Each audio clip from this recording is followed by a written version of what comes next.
Pero ya no te queremos quitar más tiempo, Ibis. Sabemos que tienes algunas cosas que contarnos. Ibis es un productor musical, también compositor. Tiene algunas historias muy interesantes que quiere contarnos. También tiene algunos premios, títulos. Es representante de algunos artistas muy reconocidos aquí en el país. Entonces, Ibis, te dejo la palabra para que nos cuentes un poquito lo que viniste a contarnos hoy, tu pasión por la música. Entonces, te dejamos. Bueno, pues primero saludarles, agradecerles por la invitación, saludar a todos los que están conectados también y, y pues con mucho gusto contarles un pedacito de perdonen que justo me entraba una llamada, pero contarles un pedacito de mi vida a breves rasgos, ¿no? Me encanta el tema de hacer lo que uno ama, ¿no? Mi historia pues empieza de muy chico. Yo pues, digamos, empecé con la música, no de tan niño, pero como a los 12, 13 años empezó a interesarme. Yo venía de una situación en la que mis padres se habían separado, volvíamos de vivir a Quito, de vivir antes en Guayaquil, se separaron, vinimos a Quito, y pues para mí la música se convirtió en este espacio seguro, como una especie de refugio, ¿no? Que esto yo me di cuenta con el tiempo, en ese momento solo eran las ganas de tocar y, ¿me entiendes?, de juntarse con los amigos. Pero desde este espacio seguro se empezó a construir primero una pasión y segundo una vida entera. Y siempre cuento esto porque me parece interesante el proceso que ha pasado en mí, porque a partir de ese momento, pues yo era, no sé de dónde me salía, pero era un chico como muy, siempre he sido un poco así, como un poco obsesivo con lo que me meto, ¿no? Entonces, si jugaba fútbol, quería jugar súper bien fútbol. Si jugaba tenis, quería jugar súper bien tenis. Y en ese momento que aparece la música en mi vida, pues le metí con todo, como con mucha pasión. Entonces, era un chico que se sentaba a estudiar. No había escuelas aquí en ese momento, había unos pocos profesores, entonces pude tomar unas clases con unos profes bien chéveres y, y aprendí a estudiar con estos profesores y tenía una motivación como muy grande, una inspiración muy grande y realmente me sentaba a tocar mi instrumento, es el bajo, y me sentaba y tocaba 6 horas de bajo, ¿no? Y tocaba de todo. Y había también una suerte de sincronicidad con la vida en la que las cosas se me iban dando de una manera muy, muy fluida. Entonces, a la par que yo tenía mis estudios en el colegio, pues cada vez lo de la música se volvía más serio. Esto hizo que cuando yo tenía unos 16 años más o menos, ya estaba tocando con músicos primero mucho mayores que yo y de mucha más experiencia, lo cual también a mí me presionaba, ¿no? A ser mejor, a aprender rápido, a aprender cuál era las formas de comunicarnos entre los músicos, todos los temas del estudio de grabación, de salir de gira. Entonces tuve como un crecimiento muy rápido que hizo que un poco también pague mi lado de la adolescencia. No tuve una adolescencia muy común. Mientras mis amigos estaban pues pensando en chicas y fiestas o qué sé yo estaba enfocadísimo en la música. Se volvió una pasión que yo hasta ahora no me explico por qué era tanta, ¿no? Y a mis 16, 17, 18 años estaba tocando con artistas aquí, como decirles Hugo Hidrobo, Ricardo Williams, Ricardo Perotti, todos los que estaban en esa camada de esos años que a lo mejor ustedes, quizá a los papás les suenan, pero a los chicos ya no les suenan para nada. Pero estos artistas eran artistas importantes, ¿no? Y después de esa etapa primera como de aprendizaje, eh, llegó a mi vida, diría yo, un personaje fundamental, se llama Omar Sosa, es un músico cubano que ahora es famoso mundialmente, pero vivió aquí porque estuvo casado con una hija de Osvaldo Guayasamín. Y pues yo al conocer esta persona, ¿no? 10 años mayor que yo, un músico cubano excepcional, me involucré mucho en el mundo del jazz y esto fue como para mí una gran escuela, ¿no? Fue como ir a la universidad. Em, yo ahí aprendí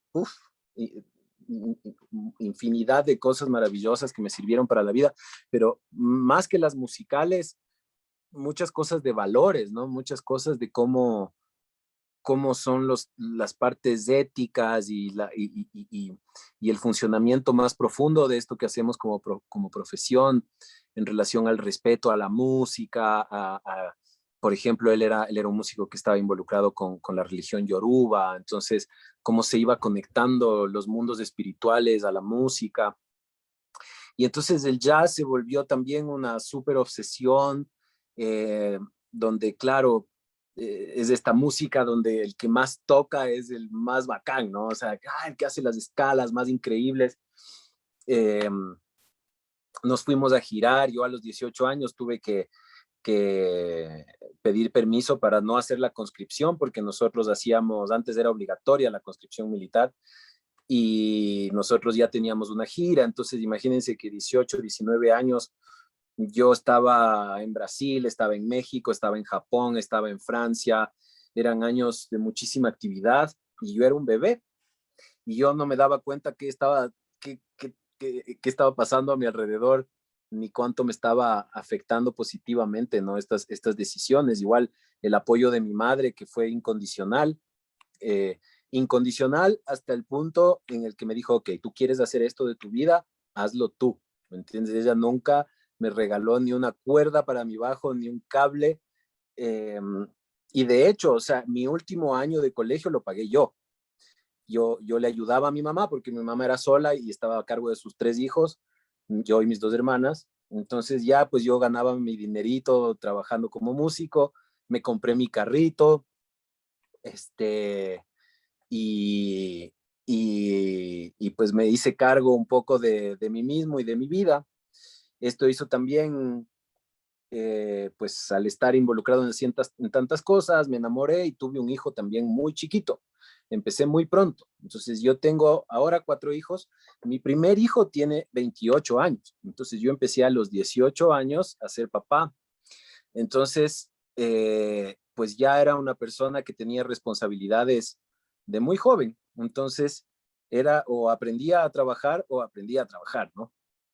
Y, pero igual me apasionaba demasiado, como hasta el día de hoy.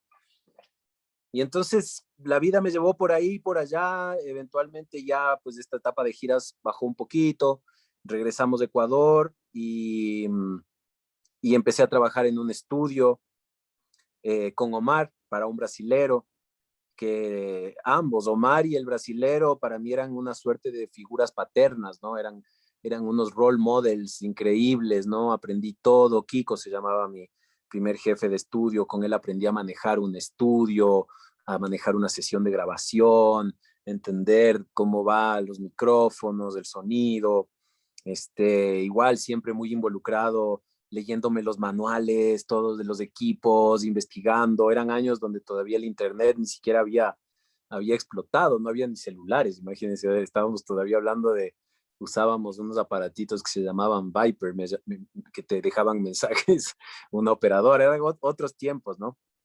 Pero así empieza mi vida, que pues se va tornando en un mix de ser un músico que viajaba y tocaba con muchísima gente, tanto de aquí como de afuera, pero también era un músico que empezaba a tener una carrera o un nuevo oficio en el estudio de grabación. Y yo ahí, bueno, pues descubrí el estudio de grabación antes que Kiko, incluso con mi buen amigo que ya se nos fue, joven, se fue, el Santiago Luzuriaga, y él fue el primero que me metió el bichito de ser productor, ¿no? Que me llevó a un estudio grande y yo cuando vi esa consola y esos parlantes y la grabadora de cinta, no me quería ir de ahí nunca más, ¿no? Entonces, siempre sentía esta cosa que hasta ahorita les cuento y se me pone la piel de gallina, o sea, imagínense, y porque es como emocionante, ¿no? Entonces, del lado de hacer lo que uno ama, creo que uno debe como escuchar eh, mucho ese sonidito en tu corazón, eso que te hace hormiguitas en la panza, que te hace como sentir que estás más vivo, ¿no? hay algo ahí y que hay que escuchar, y muchas veces, ya sea por presiones familiares o por miedos propios, uno deja pasar. En mi caso fue la música, pero puede ser cualquier cosa, o sea, puede ser la cocina, puede ser el diseño, puede ser cualquier vaina. Pero bueno, a lo que voy también es que al empezar muy, muy jovencito, tuve muchísimas horas de vuelo, ¿no? No había escuelas aquí, como les conté, pero yo tenía muchas horas de vuelo en mi profesión. Ya sabía trabajar en publicidad, ya sabía grabar para música, o sea, ya tenía como muchos skills que a un chico, por ejemplo, yo a mis 23 años o 24 años tenía tantos skills como si hubiera hecho toda una carrera universitaria, ya tenía 10 años de carrera, digamos así, ¿no? Ya estaba curtido y mis amigos de mi edad pues estaban recién o empezando la U, estaban como todavía un poquito más en el aire, viviendo su juventud, y yo estaba como en otro plan, ¿no? Entonces de a poco fui haciendo más carrera en el estudio, como les decía, el jazz, las tocadas y todo, hasta que en un punto eh, nos invitan, teníamos con Omar este grupo de jazz que les cuento, y nos invitan a hacer la base de una banda que fusionaba música esmeraldeña con música latina y jazz y todo esto, ¿no? Y fuimos a hacer la grabación de ese disco a Esmeraldas, grabamos en un galponcito abandonado ahí en Tonsupa, a orillas del mar, era un galponcito camaronero que estaba ahí, era de propiedad de alguien, pero no se estaba usando. Ahí armamos un estudio de grabación y vivimos más o menos, yo estuve ahí como 2 meses y medio. Y en ese viaje, pues yo conozco a los abuelos de la música tradicional esmeraldeña. Conozco a Papá Roncón, conozco a Rosa Huila, a Don Nasa, bueno, a todos esos maestros. Y eso para mí fue como un sacudón, me cambió la perspectiva de la vida, de lo que es la música, ¿no? Porque ellos son, claro, personas que venían de unas condiciones no tan privilegiadas como las nuestras, pero en cambio su música venía desde las entrañas, tenían una funcionalidad, la música se cantaba a un niño que se muere, la música se canta al festejo de tal santo, ¿no? Y tenía como una unión muy fuerte, y eso a mí me tocó muchísimo, y abandoné el jazz definitivamente. Me pareció luego que era una música que estaba cargada de ego y ¿no? de ser, como les decía, el más bacano, y en cambio me empecé a involucrar con la música tradicional, y eso me llevó pues con el tiempo a hacer, bueno, muchos proyectos, y quizás uno de los más importantes, mi banda que se llamó en su momento La Grupa. Entonces era una exploración de la música ecuatoriana y las músicas que yo mismo ya había vivido, el rock y todo esto. Y pues también fue un gran momento de mi vida, de muchísimo enfoque, de, de trabajar duro, ¿no? Nosotros con la grupa o con Omar empezábamos a ensayar a las 8 de la mañana, o a trabajar, a componer, a producir. Entonces había una suerte de motivación y de disciplina que estaba movida por la inspiración. Eh, Nos daba igual para vivir, nos daba para sostenernos, y sentíamos que estábamos haciendo un aporte a la comunidad que no tenía precio, que era como lo más increíble, ¿no? Y así se fueron dando mis cosas. Estuvimos con la grupa algunos años, giramos aquí fuimos medianamente conocidos, queridos. Era un momento donde aquí no se apostaba para nada sobre los sonidos ecuatorianos, entonces nuestra misión era, desde nuestra visión, era hacer una nueva música popular ecuatoriana, y, y pues creo que eso se nos fue dando. Eh, yo igual, por ejemplo, ahora que regreso a ver todos esos procesos y miro lo que hacíamos, en ese momento nosotros sentíamos que éramos la mejor banda del planeta, ¿me entiendes? O sea, no, era como, claro, yo veo ahora y digo, wow, éramos unos bebés explorando, llenos de falencias, no había nadie que nos digan, oigan, corrijan esto, hagan esto por acá, no había productores, ¿no? Y justo, bueno, en esos años es que por eso mismo yo me empiezo cada vez a volcar más hacia ser un productor de música. Ya, como les decía antes, o sea, yo por ahí a los, qué sé yo, 30 y pico años, ya me había girado el país 10 veces, ya había salido del país mucho. Sentía que mi vida pasaba más en el aeropuerto o en una van que en mi casa o el estudio, y eso me empezó a agotar, ¿no? Entonces tomé como una decisión que fue dedicarme más a la producción. En ese tiempo, entonces, dejo un poco los escenarios y me dedico a producir, y uno de los proyectos que hago junto a mi expareja, la Mariana Pizarro, se llama De Taitas y de Mamas. Entonces, ¿por qué hago este proyecto? Porque estos abuelos que les conté que había conocido de Esmeraldas y todo eso, se empezaron a poner viejitos y se empezaron a morir.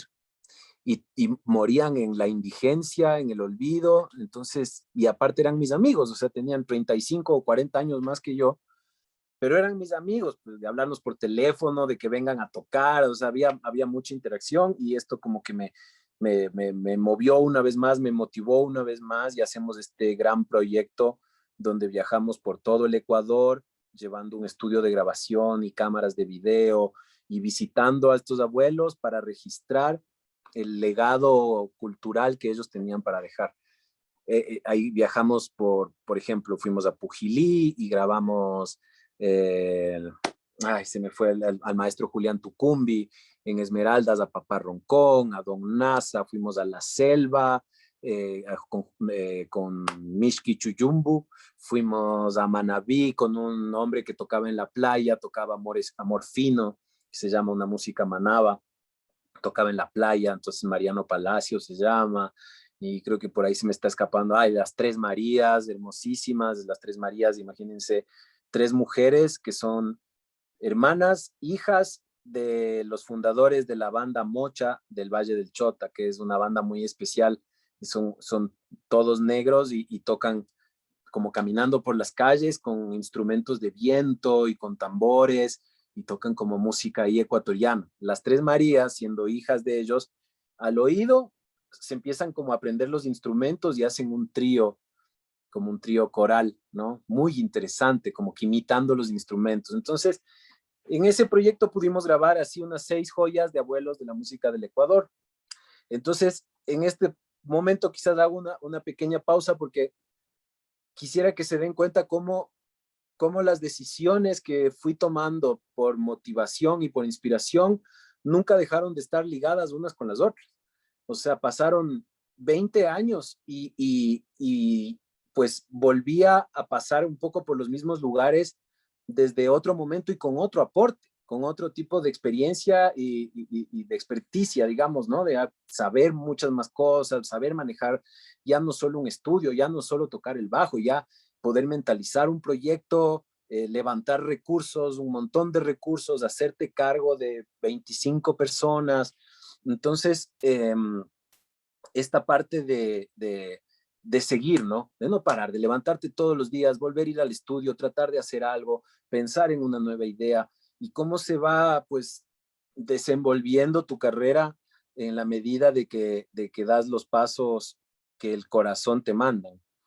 Y así, pues, pasa de Taitas y de Mamas, y bueno, entre esas muchísimas otras grabaciones, y de ahí me meto pues a producir a un chico que se llama Mateo Kickman, a lo mejor lo conocen, con quien decidimos hacer una carrera muy fuerte, como que para mí era el momento de tener así un artista que, que pues nos representara internacionalmente, un artista que se mueva en mercados, en festivales internacionales, ¿no?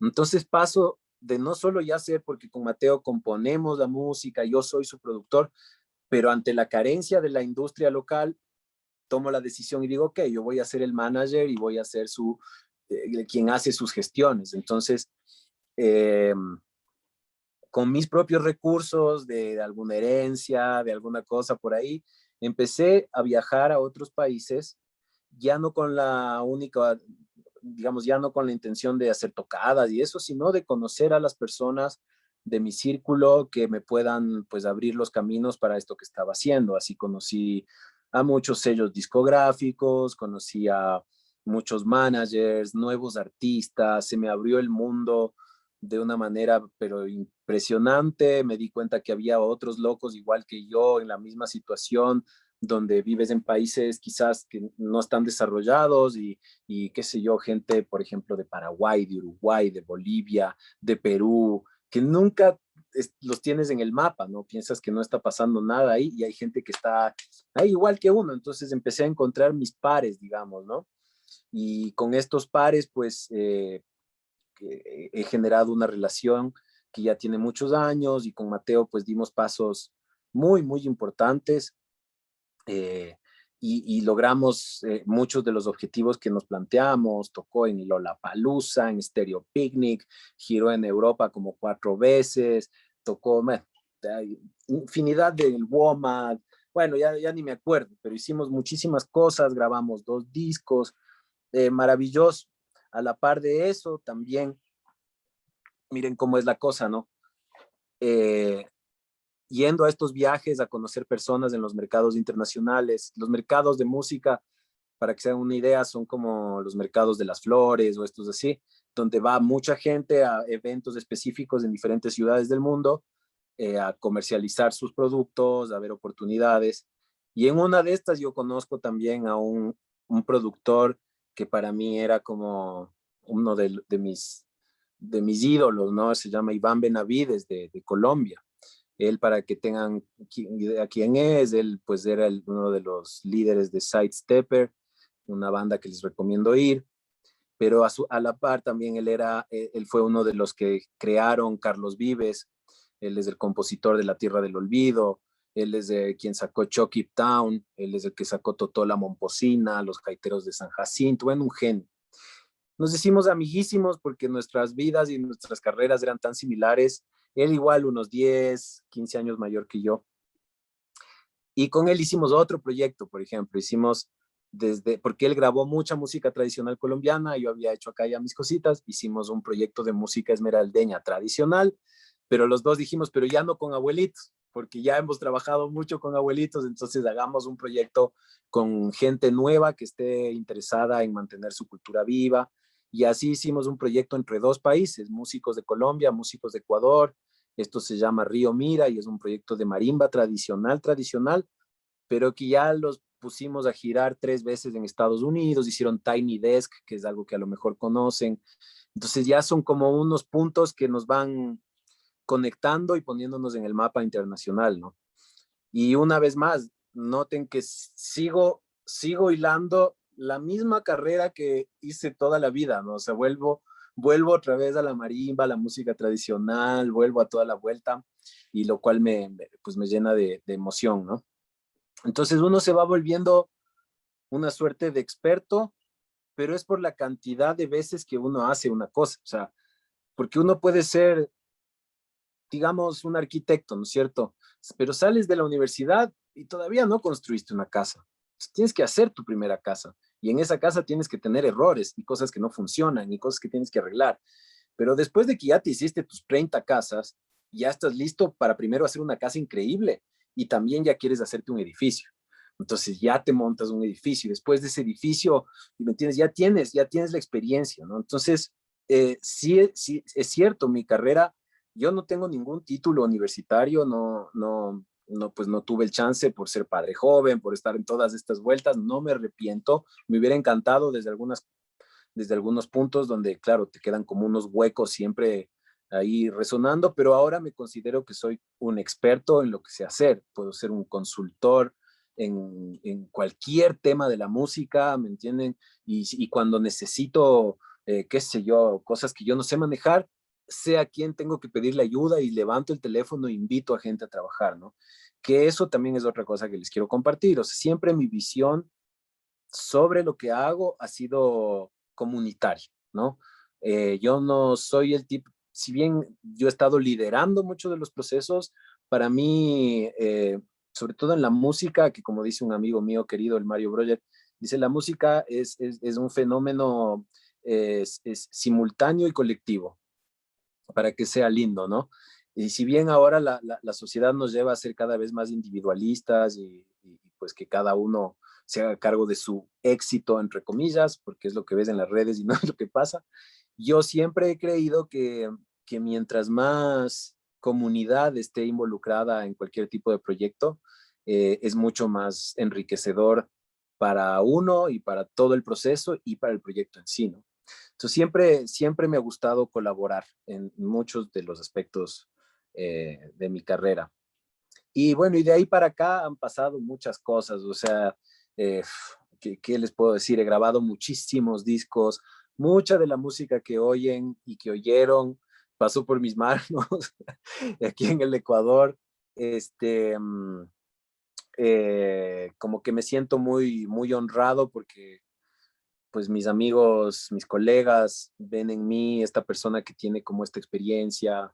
No estoy viejito ni nada de eso todavía, pero como que me he ganado ese respeto, ese cariño, esa consideración y sobre todo la confianza de poner mis conocimientos al servicio de otros proyectos, ¿no? Entonces he trabajado para muchísimos artistas locales, eh, y sigo haciéndolo, sigo levantándome. A veces me cuesta un poquito más que esto no sea solo un oficio, sino este motor, que es normal también. Esto también son temporadas, pero pues he llegado hasta aquí, nunca la música me ha abandonado. De hecho, las únicas músicas que he sentido que como que, las únicas veces que he sentido que como que la música me empezó a dejar fue cuando yo la dejé, cuando me empecé a dedicar a otras cosas un ratito, así nunca he vivido de otra cosa que no sea la música, pero medio le dejo de atender y la música se empieza a ir. Es cuando le tengo activa y le tengo viva y la música está sirviendo para, qué sé yo, generar vainas colectivas, para hacer cosas solidarias. Pónganse todo el tema de la pandemia, trabajé con el Fondo por Todos, que hizo el Roque Sevilla, y convoqué como a 25 artistas, hicimos videos, bueno, es como buscar cómo es la manera en la que uno, o cuál es la manera en la que uno suma a los procesos que tiene cerca y se convierten en beneficio de muchas personas. Eh, eso les puedo contar como un resumen así como rápido de mi vida. No sé si estamos bien con tiempo todavía, pero igual si tienen ganas alguien de preguntar cualquier cosa, Ya yo estoy tenemos aquí algunas abierto. preguntas, David, si quieres. Claro, vamos de una, claro que sí. Chévere, aquí Diego Acosta pregunta. Me gustaría preguntarle a Ibis, ¿cuál es el proyecto que más ha tocado su vida? ¿Cuál es el proyecto que Ay, a más ha ver, tocado? mira, es difícil decir. Yo creo que en cada proyecto se genera una suerte de familia, hay un nivel de intimidad y de compenetración con las personas que estás trabajando que tienes como eso, una sensación de familiaridad que no se termina nunca más. Entonces, cada proyecto, digamos, un disco, ¿no? Entonces, yo como productor, los músicos que participan, los artistas, los ingenieros, el de grabación, el de mezcla, el de mastering, todos le ponemos tanto amor a un resultado que terminamos muy cercanos, muy como una argollita que, te digo, en muy poquitas veces se ha roto y si se ha roto es por cosas que no valen la pena. Pero, pero decir cuál ha sido, para mí sería como injusto porque cada etapa ha tenido como una cosa muy especial que valoro y ahora que soy más grande valoro más todavía. Claro, antes de continuar con las preguntas, está mi padre aquí presente, a pesar de que está en la distancia, entonces te gustaría, quiere decirte unas palabras de agradecimiento por estar aquí. Entonces, Qué lindo. Ernesto, ¿dónde estás? ¿Sí me ¿Estás? escuchan ahí? ¿Cómo estás, Ibis? Muchísimas gracias, hombre. Qué historia más chévere. Oye, está de pegarnos unas citas para ver esa historia más Pero en con todo, profundidad. qué lindo, hermano, qué lindo verte. ¿Cómo estás? Bien, bien, hombre. Afortunadamente, la verdad que esto, lo que pretendemos, y gracias porque además eres un padre de familia del colegio, pues es tener esa apertura, ¿no? De ver estas nuevas experiencias como personas como tú, que a veces las personas viven en paradigmas, ¿no es cierto? Viven en paradigmas de que tengo que tener un título, que tienen que ir a la universidad o cosas así. Y cuando Ajá. la verdadera, yo cuando veo tu cara, veo la felicidad de justamente establecer que lo que has hecho te llena y te enriquece y eres feliz. Entonces, eso es lo que queremos transmitir a la gente que sea feliz, ¿no es cierto? Y que con esa filosofía y con los muchachos que han levantado la escuela, y bueno, yo estoy detrás con un equipo de personas apoyándoles, pues se transfiera con estos conocimientos a la gente esa capacidad de ser felices. Y de verdad, Ibis, te quiero agradecer porque la generosidad de tu tiempo, el modelo que has contado, cómo has ido creciendo, nos encanta y eso esperamos que a los chiquillos les guste mucho, sobre todo porque hay algunos que dicen, no, yo quiero ser músico no, y detrás de cada cosa siempre hay un esfuerzo y cada Sí, esfuerzo tiene una historia. Y esa historia hay que vivirla y hay que tenerla y hay que digerirla y aprenderla. Y de verdad, no sé, yo no quería monopolizar, simplemente agradecerte, todo el mundo, veo que hay muchísima gente, esto queda grabado también, entonces esto qué se chévere. transmite, se sigue transmitiendo. Y pues nada, tienes que dar un concierto también de paso, eso no te contaron, pero tenías que tocar también, no, mentira. Eso lo hacemos ya en la escuela, cuando sea presencial. Chévere. No, sí, sí, muy bien, muchas gracias. No sé, ahí debe haber más preguntas, yo solo quería intervenir un ratito, Sí, no, muchas gracias. no me quería Muchas perder gracias, Ernesto. contigo y nada más agradecerte y qué chévere verte y bueno, ya nos veremos próximamente en persona, amigo, para pegarnos unas cervecitas. Una cervecita y seguir charlando. No, con mucho gusto. Para mí, Ernesto también es alguien que me inspira mucho su manera de pensar y de hacer las cosas. Por eso soy padre de familia de su escuela. Es alguien que sí, pues yo te admiro muchísimo cómo has llevado tus vainas en Es el mutuo. sentido de innovar, de estar pensando en dos pasos más allá. Así que siempre conectado contigo, hermano. Muy bien, bro. Genial, Gracias. genial, chévere. Chévere, entonces, Ivy, yo creo que te van a gustar las siguientes preguntas. Son A súper ver, chéveres, son de estudiantes nuestros. chévere. Entonces, voy a darles prioridad a nuestros estudiantes y luego seguimos con los padres de familia. Entonces, Dale. Manuel, que es uno de nuestros estudiantes, pregunta, mis hermanas y yo interpretamos instrumentos afroesmeraldeños, pero sentimos que a las personas de nuestra edad no les gusta. ¿Cómo crees que podríamos impactar para que se interesen más en la música tradicional? Las personas que les escuchan. Sí, él dice que las personas de su edad no están tan conectadas con este tipo de música. ¿Cómo crees Y que ellos bueno, pueden? es muy normal porque todo depende del entorno en el que estás haciéndolo. Yo te puedo contar ahí que cuando éramos la grupa, la música ecuatoriana aquí en general era, como se dice aquí despectivamente, súper choleada, ¿no? Entonces, ser un man como el Ibis o como los locos de mi banda, chicos quiteños, ¿me entiendes? Músicos, nerds, ¿no? Que de repente aparezcan tocando música afro, música indígena o fusionando, nos dejó en un espacio por mucho rato donde si nosotros queríamos sonar nuestra música en la radio, nos decían en las radios pop, nos decían, no, es que esto es música, esto es cachuyapi, nos decían, no, vaya a la radio de cachuyapi. Íbamos a la radio de cachuyapi, no, es que esto es rock, hijito, aquí no, vaya, está dañándome la música.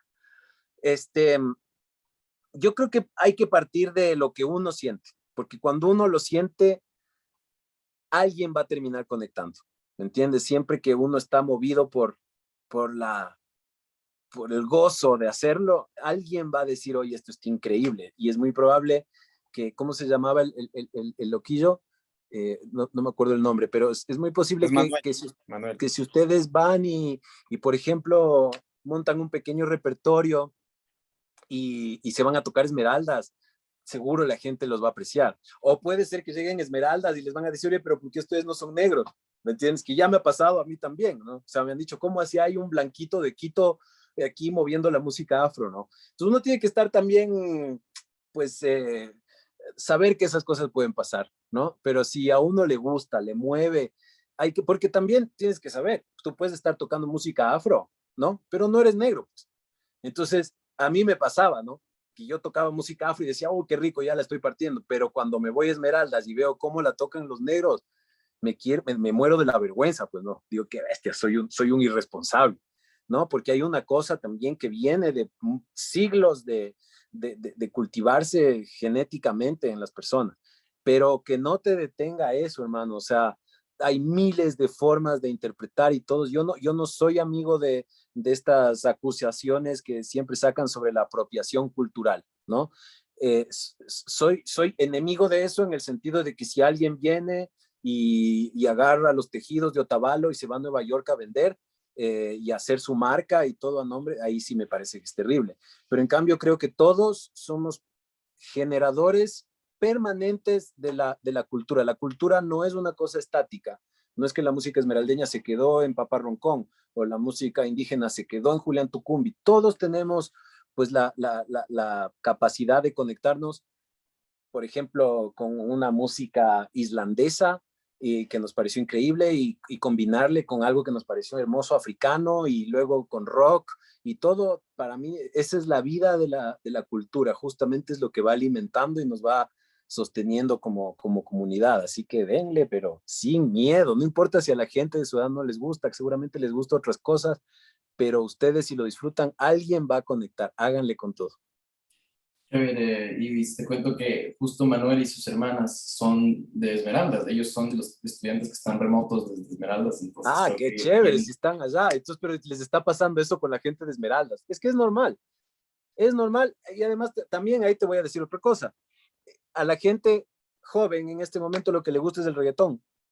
Y a la gente que le gusta la música tradicional, siempre somos un puñadito de personas que estamos en diferentes ciudades tratando de sostener estos legados culturales, tratando de innovarlos, tratando de hacerlo. Entonces, es muy normal que eso pase, más aún cuando tu audiencia es joven, donde está muy influenciada por medios, porque también estás buscando pertenecer a un grupo de amigos, ¿sabes? Entonces todos oyen reggaetón, pero capaz si tu grupo de amigos son unos metaleros, todos van a oír heavy metal y vos vas a estar tocando andarele y van a decir, estos manes están locos. Pero no abandonen, no abandonen para nada, o sea, háganle con pasión, con cariño, nunca sabes por dónde va a ir. Traten de, por ejemplo, tocar música tradicional, pero también aportar componiendo nuevas ideas sobre la música esmeraldeña. Creo que eso también les abre muchos caminos. Chévere, chévere, sin duda, Manuel y sus hermanas tendrán tarea, entonces les vamos a hacer también. Claro, que me manden un videito. Entonces, de ahí Magali pregunta, ¿cuál ha sido el logro más importante que has tenido y por hacer lo que amas? ¿Cuál es el logro más importante que tú lo consideras? Yo a estas alturas de la vida, a pesar de que han habido cosas hermosas, como una nominación al Grammy con el proyecto de los Taitas, por ejemplo, creo que lo más hermoso de la vida es que nunca he dejado de hacer música. Creo que el hecho de hacer música es como el premio, diría yo, y siento que los artistas, a ver, esto quizás suena un poco más mágico, quizás más hippie, ¿no? Pero de verdad siento que los artistas proveemos de la estética, proveemos de la belleza y de incluso de las nuevas formas de pensamiento y de reflexión a la comunidad. Y eso nos brinda a nosotros una especie de protección. O sea, yo te digo, yo no he hecho dinero, pero nunca me ha faltado.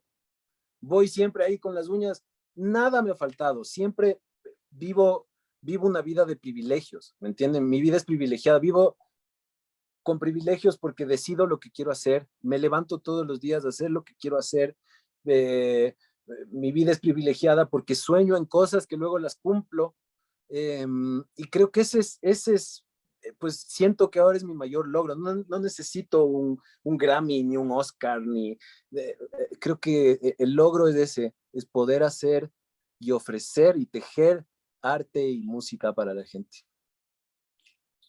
Qué chévere, qué chévere. La verdad es que es muy, muy motivador también. Y tiene que ver con la siguiente pregunta de Jimena, una madre de familia. Dice, mi admiración por tu trabajo es increíble.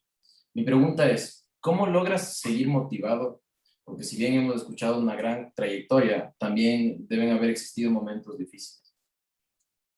Muchos, muchos momentos difíciles, muchos momentos de desilusión, de pensar que cosas iban a funcionar y no funcionaron, de pues meterte en cosas que pensaste que ibas a cumplir y no cumpliste, eh, amigos que pierdes en el camino, por eso les decía que son cosas a veces que no valen la pena, gente querida que se aleja, eh, no sé, esos momentos son duros, pero son parte del viaje y son igual de enriquecedores que los buenos, ¿no? Y muchas veces esos malos momentos te ajustan las tuercas, aprendes, ¿no? Dices, es que esto hice mal, o hice daño a alguien sin querer, o, ¿me entiendes? Cosas donde creo que te van llevando a una madurez como ser humano, ¿no? Primero eso. Eh, y de ahí, ¿cómo me vuelvo a motivar? En mi caso, pues a mí me motivan los proyectos, me motiva cuando lo puedo ver global, ¿no? Es decir, si viene alguien y me dice, oye, mira, aquí está mi canción y quiero grabarla y quiero ser famoso, es como que, hmm, es como chévere, quieres ser famoso, pero ¿y? ¿No? Cuando las cosas van más allá y alguien viene y me dice, quiero grabar estas músicas porque con estas músicas voy a hacer este proyecto de esta casa cultural que voy a ayudar a las mujeres de no sé qué. Todo ese contenido es lo que a mí me motiva a inventarme cosas, a proponer ideas, a escribir proyectos, a hacer música. Cuando encuentro eso, ya sea que venga de mí o que venga de otras personas, creo que es lo que me genera muchísima motivación. Ahora, por ejemplo, estamos haciendo una segunda edición de un festival que hicimos hace unos años que se llama Terrazónica, que le trajimos a la Natalia Lafourcade y todo, y era un festival que, claro, puede ser un festival, artistas tocando todo, pero en ese festival metimos el concepto de música, arte y medio ambiente, buenas prácticas ambientales. Y ahora vamos a hacer una nueva edición donde nos vamos a meter con minería, con agua, con procesos ahí incluso difíciles, vamos a involucrar artistas digitales, vamos a hacer muchas cosas. Entonces, esa chispita de la curiosidad, de esas cosas que no has hecho nunca, de para qué estamos haciendo esto, buscar el para qué es para mí como fundamental y motivador. Qué chévere, qué chévere. Mira, ahora hay una pregunta de una de nuestras chicas, de Eduarda. Ella pregunta, la industria de la música es difícil, pero ¿por qué te pregunta esto? Esto luego lo reformula en otra pregunta. Dice, hoy en día los chicos, nosotros los niños, no tienen mucho peso en la industria musical o en cualquier industria en sí, ¿no? ¿Cómo un niño puede adentrarse por ejemplo, la industria de la música? ¿Cómo podría, teniendo talento, cómo podría adentrarse en esto? Un niño, Un niño. a ver, bueno, ya conocemos muchas historias no tan agradables de niños que empezaron en la industria de la música y que de adultos tuvieron problemas, ¿no? Michael Jackson, Luis Miguel, qué sé yo, ¿no es cierto? ¿Por qué pasa esto? Porque pues es un mundo maravilloso, pero a un niño en cambio hay que dejarle vivir su niñez, ¿no? Un niño está para ser una esponjita, para probar muchas cosas, para divertirse, tirarse al lodo. Entonces quizás, a menos que veas que tienes un niño que pues wow, tiene un talento que, o sea, cómo no en este momento, o sea, que es algo que no puedes evitar.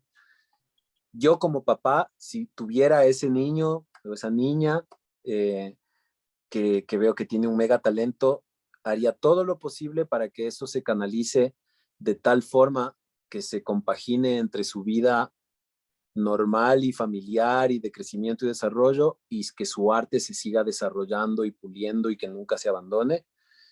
Eh, Tendríamos que hablar de casos más específicos y de industria, porque aquí realmente no hay una industria, ¿no? Pero son procesos que yo no sé si veo tan saludables para un niño muy chiquito. Así, industrializar a un niño, no sé si es tan buena idea. El arte para los niños, sí, todo de cabeza, todo. Pero ya como ponerlo a trabajar a un niño con ese tipo de presiones, viajes, es un poco fuerte. No, perfecto, perfecto. Es justo la respuesta, supongo, que esperaba. David pregunta, escuché que empezaste desde muy joven. ¿Recomendarías a los jóvenes que empiecen a familiarizarse con el medio musical o cualquier otro medio profesional de su interés desde temprana edad? Bueno, muy parecida a la anterior pregunta. Totalmente, o sea, yo, es lo que les decía, es las horas de vuelo, la cantidad. Dicen que cuando tú haces algo por 10.000 horas, te has convertido en un genio en eso. Entonces, hay chicos como yo que pues descubrimos esta vocación desde muy pequeñitos, ¿no? En mi casa nadie más es músico, ojo. No es que tenía algún tipo de influencia, nada, esto fue una decisión propia. Y yo creo que, pues, piensen, es como cuando hay muchos papás que ven están muy metidos en el fútbol, por ejemplo, como el Ernesto, que le encanta el fútbol, ¿entiendes? Y claro, ves a tu hijito que tiene potencialidad y no, le metes de una a entrenar en el equipo de la liga y se vuelve como en una disciplina. Y el pelado por ahí capaz no va a ser futbolista, pero esa cantidad de horas de fútbol que va a hacer el chico va a hacer que a sus 18, 19 años sea un jugadorazo, pues, y luego podrá decidir si quiere ser futbolista, si quiere ser ingeniero, no sé qué. Para mí lo que hay que evitar, digamos, son las presiones y fomentar las pasiones. Sí, algo así. Chévere, tenemos otra pregunta de Ángela.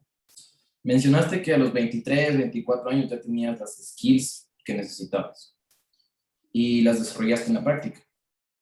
¿Qué recomendarías a los chicos que tienen esta pasión por lo artístico?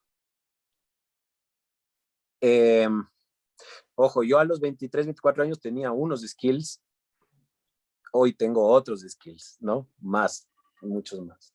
En ese momento tenía más skills que los chicos de mi edad porque yo me pasé jugando en el equipo de la liga durante 10 años, digamos, ¿no? Entonces, obviamente jugaba mejor fútbol que los demás.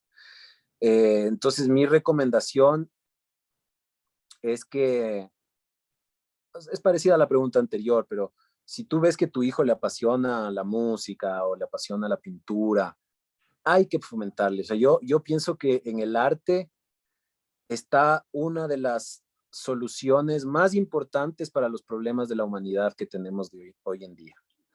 En el desarrollo de esas capacidades, yo estoy convencido, aparte por estudios y todo, cualquier persona que se involucra con el arte en cualquiera de sus manifestaciones es una persona más feliz, evita muchas enfermedades y es una persona más inteligente, es una persona más pilas. La música, por ejemplo, activa tantas zonas de tu cerebro a la vez, porque si tú eres un músico, tienes que poder, por ejemplo, tocar, moverte, cantar, afinar, son muchas cosas. Entonces, tus neuronas se ponen muy activas y eso hace que seas una persona más pilas. Eso está comprobado. Entonces, creo que para mí debería ser, pues, hay cosas que para mí en todas las escuelas deberían ser obligatorias, como el arte, como el yoga, como aprender a manejar el dinero. Hay cosas que las escuelas normalmente no toman en cuenta, pero esos son los verdaderos skills que te van a servir para la vida, más allá de lo que hagas, porque supongo que eres un cirujano, ¿no?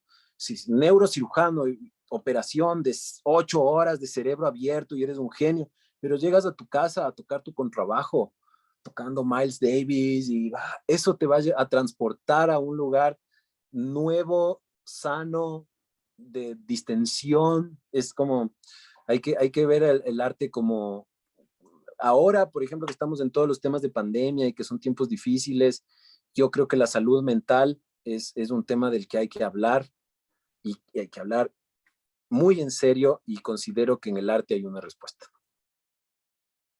Claro, por supuesto, sin duda. Eso hay que mencionarlo, sin duda. Tenemos unas dos preguntitas más, Ibis. No sé si estás Chévere. bien. No, dale, con mucho gusto. Perfecto. Una profe pregunta sobre por qué le llamas al folclore música tradicional. ¿Es una manera de hacer que las nuevas generaciones les guste el folclore? Verás, lo que pasa es que a mí no me gusta usar la palabra folclore y en realidad viste que nos enseñaron que folclore, pues desde sus raíces como palabra quiere decir que es de la gente, ¿no?